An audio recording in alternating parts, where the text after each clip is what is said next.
सांगली पोलिसांची मोठी कारवाई। 17 पोलीस ठाण्यातील 65 गुन्ह्यामधील तब्बल 2,15,00,000 रुपयांचा अंमली पदार्थ जाळून नष्ट।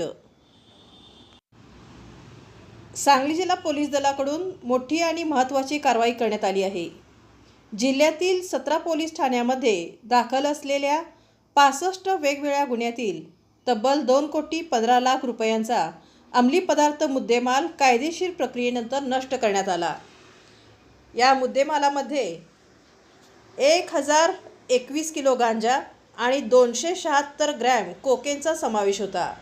ही संपूर्ण कारवाई 9 जुलै 2026 रोजी मिरज MIDC येथील सूर्य centre treatment facility private limited येथे बॉयलरच्या माध्यमातून पर्यावरणपूरक आणि सुरक्षित पद्धतीने पार पडली।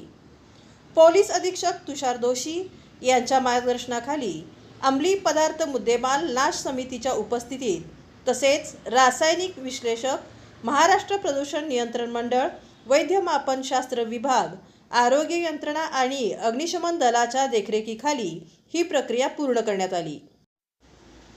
विशेष म्हणजे सन 2009 ते 2026 या कालावधीत NDPS कायद्यांतर्गत जप्त करण्यात आलेला हा मुद्देमाल न्यायालयाचे आदेश आणि संबंधित सर्व यंत्रणांची परवानगी घेतल्यानंतर NDPS कायद्यातील कलम 52A नुसार नष्ट करण्यात आला। संपूर्ण कारवाई दरम्यान प्रदूषण होणार नाही तसेच परिसरातील नागरिकांना कोणताही त्रास होणार नाही याची विशेष खबरदारी घेण्यात आली। सांगली पोलिसांच्या या कारवाईमुळे जप्त अंमली पदार्थाची सुरक्षित विल्हेवाट लावण्याच्या प्रक्रियेत आणखीन एक महत्त्वाचा टप्पा पूर्ण झाला आहे।